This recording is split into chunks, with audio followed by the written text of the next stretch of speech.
Дама заходит к врачу. «Доктор, я вот решила пройти профилактическое лечение. Подскажите, что мне подлечить?» «Ну, для начала надо зайти к косметологу. Из-за плохой внешности вы много денег тратите на косметику». «Да, вы совершенно правы. Также зайдите к диетологу. У вас много лишнего веса». «Хорошо». «Да, и зайдите проверить зрение». «А это с чего вы взяли?» «Да у меня на двери большими буквами написано «Ветеринар». На большом круизном теплоходе работал фокусник. Он показывал фокусы отдыхающим и провел на теплоходе много времени. Еще там был попугай. Он все время разгадывал фокусы и вопил. «Он из рукава достал этого зайца. Смотрите, смотрите, у него шляпа с двойным дном». И так далее и тому подобное. Фокусник ненавидел попугая, и они никогда не разговаривали. Тут случилась буря. Корабль врезался о камни и развалился. На плаву остался фокусник на бревне и попугай. Попугай хмурый ходит по бревну взад-вперед. Ходил, не выдержал и говорит: «Ну все, хватит, сдаюсь. Куда ты спрятал корабль?» Странный случай произошел прошлой ночью в семье Дуси и Ивана Супруговых. Неожиданно человеческим голосом заговорил шкаф. «У меня аж со страху зашевелились клопы в диване», признается Иван. Шкаф говорит: «Дуська, твой-то заснул?» Жена отвечает: «Заснул вроде». Шкаф дальше шепотом: «Ну, тогда я пойду потихоньку». Тут я не выдержал и как заору: «Куда пойду? Я же за тебя еще кредит не выплатил». Мужчина познакомился с женщиной. Она ему говорит: «Приходи ко мне вечером, часов в 9, только, пожалуйста, не раньше. У меня муж, знаешь, вспыльчивый как зверь». Весь день мужчина не находил себе места. Очень хотелось увидеться пораньше, но и не выдержал. Пришел без 5:09. Тут дверь открывается, на пороге стоит огромный амбал и сурово спрашивает: «Чё надо?» Мужчина в ужасе разворачивается со всех ног домой. Прибежал, захлопнул за собой все замки, сел в кресло, закинул ноги на стол, закурил и уже спокойно пробурчал: «Чё надо, пошёл нахрен». Юрист и врач беседуют на вечеринке, но к врачу все время подходят гости, перебивают их беседу и жалуются на свои болячки, спрашивают совета. Врач юристу: «Скажите, почему у вас никто не спрашивает совета, когда вы не на работе? Как вам это удается?» Юрист: «Если у меня кто-то просит совета, я даю его, но потом высылаю счет». Доктору очень понравилась эта идея, но уже на следующий день он получил счет от юриста.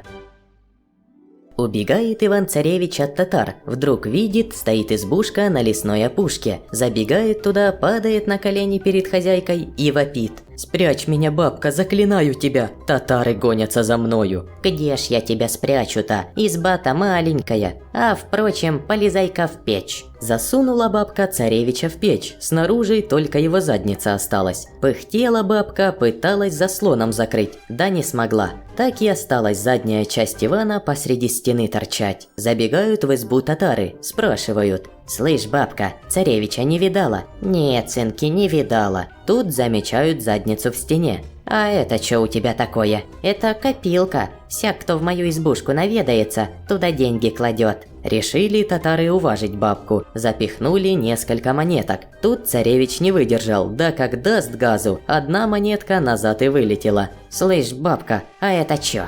«А это сдача».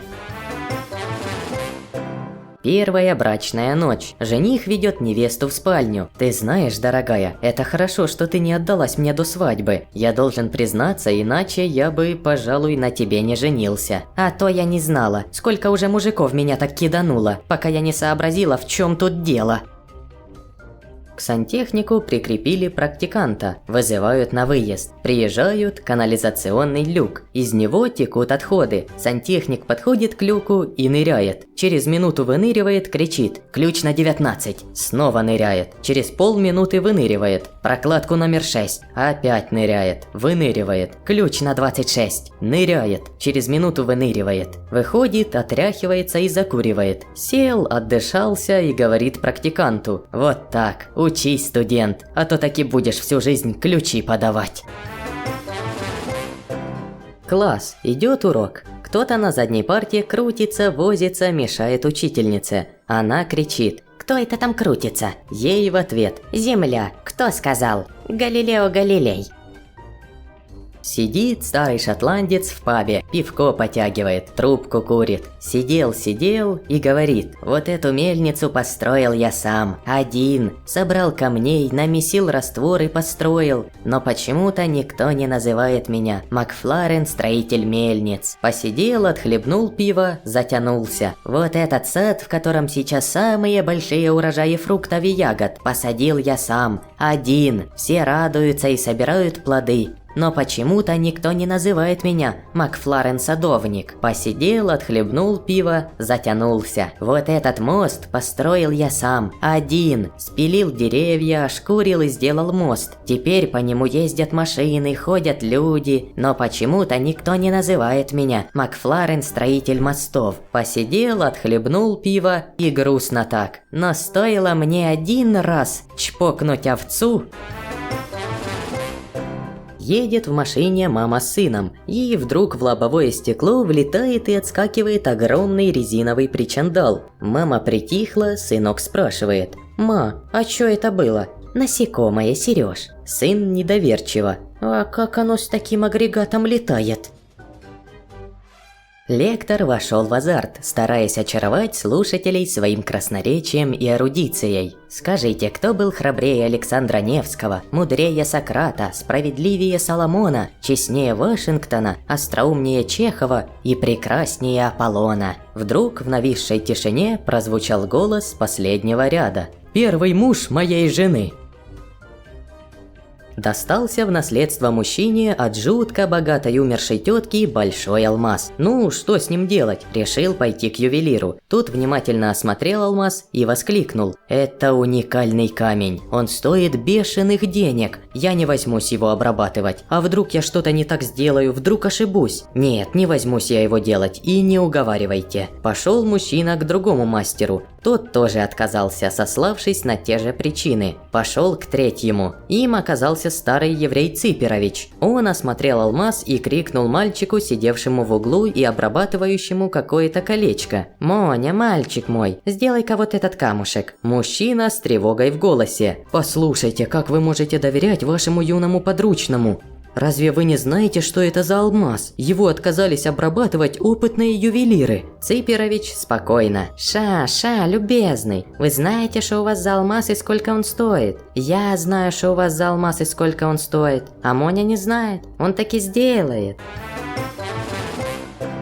Уехал как-то Петька на Тибет, всяким восточным штукам учиться. Приезжает через год, а Василий Иванович ему: «Ну, показывай, чему научился». Петька напрягается, и стоящий посреди комнаты дубовый стол сам взлетает к потолку. «Не, Петька, это ерунда. А вот ты сделай, чтобы сейчас во двор выскочил голый Котовский с гармошкой». Петька тужился. Нет, не получается. Расстроился он и уехал обратно. Приезжает еще через год, а Василий Иванович к нему с той же просьбой. И опять ничего не выходит. Расстроился Петька совсем и опять уехал. Приезжает еще через год, и опять к нему Василий Иванович: «Ну что, теперь сможешь?» Петька напрягается, стоит так минут 5, вены на лбу вот-вот полопаются. Вдруг во двор выскакивает плачущий голый Котовский с чугунным радиатором в руках. «Но нету у меня гармошки, нету!» Маленький сын приходит к отцу и спрашивает: «Папа, а причандал растет?» «Да, сынок, растет. Ты растешь, и он растет. А почему ты спросил?» «К маме просто вчера сосед дядя Вова заходил. Он разделся, лег на диван, а у него он растет. И если бы мама его сверху не придавила, так бы, наверное, и вырос до самого потолка». Приходит мужик в зоомагазин, спрашивает продавца: «У тебя есть что-нибудь эдакое, необычное?» «Ну, есть кое-что, говорящая многоножка». Мужик отнесся скептически, но все же взял многоножку домой. Дома ставит баночку с многоножкой, смотрит на нее, а она молчит. «Ну, мужик, давай проверять». «Я пиво пошел пить, погнали со мной». В ответ тишина. Мужик руками развел и пошел в пивнуху. На следующий день возвращается, думает, может вчера она стеснялась, новый дом все-таки. Спрашивает еще раз. Я пиво пошел пить. Погнали со мной. Тишина. Надурили. Ну, делать нечего, мужик пошел опять в пивнуху. На следующий день подходит к многоножке, думает, ну попробую последний раз и верну в зоомагазин. Я пиво пошел пить. Погнали со мной. Да ё-моё, я тебя еще в первый раз услышал. Погоди, я обуваюсь. Водитель автобуса приходит к врачу с жалобой на любовь с женой. Врач выписывает ему виагру. Приняв таблетку, водила приходит домой и удовлетворяет жену 3 раза подряд. Однако он видит, что жена от этого не в восторге. Тогда он у нее спрашивает: «Что такое, тебе не понравилось?» «Да совсем ты зациклился на своей работе, уже и сам стал как автобус». «Это как?» «Да вечно этих автобусов, то ждешь не дождешься, то их приходит сразу 3». Замок входной двери щелкнул, и любовник, как ужаленный, вскочил с кровати и спрятался под ней. Муж разделся, лег к жене и активно приступил к своим супружеским обязанностям. Жена была с ним особенно ласкова, и так они пробаловались почти всю ночь. Утром жена встала, приготовила кофе с молоком и спрашивает мужа: «Ты какой хочешь бутерброд, с медом или вареньем?» «С медом», отвечает муж и, указав под кровать, добавляет: «А с вареньем предложи мужичку под кроватью, может он захочет». Гаишник останавливает машину и просит водителя предъявить права. Водитель, очень похожий на мужчину, протягивает права, в которых значится Сидорова Мария Ивановна. «По чужим правам ездите?» – оживляется гаишник. «Почему по чужим?» – удивляется водитель. «Техпаспорт!» – требует несколько сконфуженный гаишник. На свет извлекается техпаспорт на имя Сидоровой М.И. «Так», – говорит охреневший гаишник, глядя на водителя, – «а ну сымай штаны». После долгих препирательств водитель снимает штаны, и оказывается под ними мужик мужиком. Гаишник вне себя. «Ах ты ж падла, ща я тебя за такие шуточки». «Эх, товарищ сержант, какому-то причандалу вы верите, а нашим государственным документам нет». Все, хватит с меня. Я развожусь с Надей. Она мне изменила. Что? Погоди, откуда ты узнал? Сказала, что ее сегодня не было дома, потому что ночевала у своей сестры. Ну и что здесь плохого? Она меня обманула. У ее сестры ночевал я. Едут в маршрутке кавказец и девушка. Кавказец к ней подкатывает. «Давай я увезу тебя к себе в горы. У нас воздух чистый, красиво, а мужчины, ух, там настоящие мужчины». Девушка тихо. «А я слышала, что у вас там чпокают коз, гусей и овец». Кавказец внезапно отшатывается и выпучивает глаза. «Что? Гусей?» В бар заходит лошадь, снимает пальто, шляпу, вешает на вешалку, подходит к стойке и говорит бармену: «Мне, пожалуйста, 150 водочки, стаканчик томатного сока и фисташки». Бармен в шоке, но обслуживает. На следующий день лошадь снова приходит, заказывает то же самое, только вместо фисташек просит оливки. Бармен не выдерживает и набирает директора цирка. «У меня тут лошадь, которая разговаривает и пьет водку. Приезжай срочно». На следующий день директор цирка приходит в бар. Лошадь заходит, заказывает свой обычный набор. Директор подходит к ней. «Простите, а вы не хотели бы работать в цирке? Мы платим $1000 в месяц». Лошадь удивленно. «В цирке? Вы что, с ума сошли? Я же доктор». Встречаются друзья-коллеги после отпуска. «Федь, ну ты как отдохнул?» «Я отдохнул дорого, на 2 с лишним миллиона». «Да ты что, это ж, наверное, номер суперлюкс, дорогие рестораны». «Да какой люкс, какие рестораны? Пока мы на даче были, у нас всю квартиру ограбили». Приехал Чукча в город и заказал у портного трусы из белой ткани. На следующий день пришел к портному, расплатился за трусы, купил еще 8 метров белой материи, положил в рюкзак, сел на собак и поехал домой. В дороге захотел в туалет, сел под куст, а трусы на ветку повесил, чтоб не запачкать. Погадил и поехал дальше без трусов, так как забыл их на ветке. Приезжает домой, заходит в ЧУМ, распахивает шубу и говорит жене: «Ну, нравится?» «Ой, однако нравится очень», – говорит жена. «Так вот, у меня в рюкзаке еще 8 метров лежит». «Доктор, помогите моему мужу, он считает себя скаковой лошадью». «Ну, это потребует длительного и дорогого лечения». «Не имеет значения, деньги у нас есть, он уже выиграл 3 забега». Человек по продаже недвижимости разъясняет: «Я хочу быть с вами честным до конца. Этот дом имеет свои недостатки. На севере от него находится огромная свалка, на востоке отстойник, на юге свиноферма, а на западе рыбная фабрика». Что вы говорите? А какие же у этого дома преимущества? В ответ очень убежденно: вы всегда будете знать, откуда дует ветер. Женился новый русский, а теща ему и говорит: «Ты, конечно, крутой, но по сути своей дурак. Ты даже гвоздя-то забить не можешь». «Ты чё, старая, гонишь? У меня по этому вопросу есть спецы. Давай адрес гвоздя. Ща порешаем». Старый вампир обучает молодого вампирёнка ремеслу. Видишь девушку, бросаешься ей на шею, кусаешь, сосёшь. Вампирёнок следует инструкции. Бросок, укус, начинает сосать кровь. Сосёт, сосёт, и вдруг папаша кладёт ему руку на плечо и говорит: «Хватит, сынок». «Но, папа, почему мы не высосим всю кровь?» «Как же тебе не стыдно, сынок? Мы вампиры, мы не адвокаты». Аладдин нашел лампу, потер ее, оттуда вылез джин и говорит: «Я исполню 3 твоих желания». Аладдин репу почесал и отвечает: «Давай по бутылке водки». Ну взяли, выпили. На следующий день опять вылезает джин: «Давай 2 желание». Аладдин репу почесал и говорит: «Ну, по водочке». Выпили. На 3-й день опять джин вылез, спросил, какое 3-е желание. Аладдин, как всегда, загадал по бутылочке. Опять выпили. На 4-й день сидит Аладдин грустный такой, желания ведь закончились. Вдруг из лампы вылезает джин с бутылкой водки и говорит: «Ну фиг с тобой, давай 4-е желание выполнять». Женщина после работы бежит на рынок, становится в очередь за мясом, потом в очередь за сыром, картошкой и прочим. Через 2 часа выходит, и тут рядом с ней останавливается шикарный лимузин. Из него выходит арабский шейх и говорит: «Я олигарх из очень богатой страны. Вы мне сразу же понравились, и я хочу вас взять в свой гарем из 20 жен». Женщина устала. «Ага, зачем, а вот еще за причандалом я в очереди стоять не собираюсь». Прогуливается новый русский со своей маленькой дочуркой по берегу живописного озера. Видит, художник рисует пейзаж. Новый русский с дочкой встают у него за спиной и наблюдают за работой художника. Через некоторое время новый русский говорит дочке: «Вот смотри, дочка, как дядька без фотоаппарата мучается». Стоит шофер на перекрестке и ждет зеленый свет. Вот загорается зеленый, и он рвет с места. И тут через дорогу перебегает женщина. Но он, ясно дело, по тормозам и в окно кричит ей: «Женщина, машина не мужик, она не чпокает, она давит». Женщина, не растерявшись, кричит ему: «Да так как вы чпокаете, лучше бы уже давили». «Софа, ты что, заболела? От тебя рано утром вышел врач. Слушай, Циля, а если от тебя рано утром вышел военный, так шо, война началась?»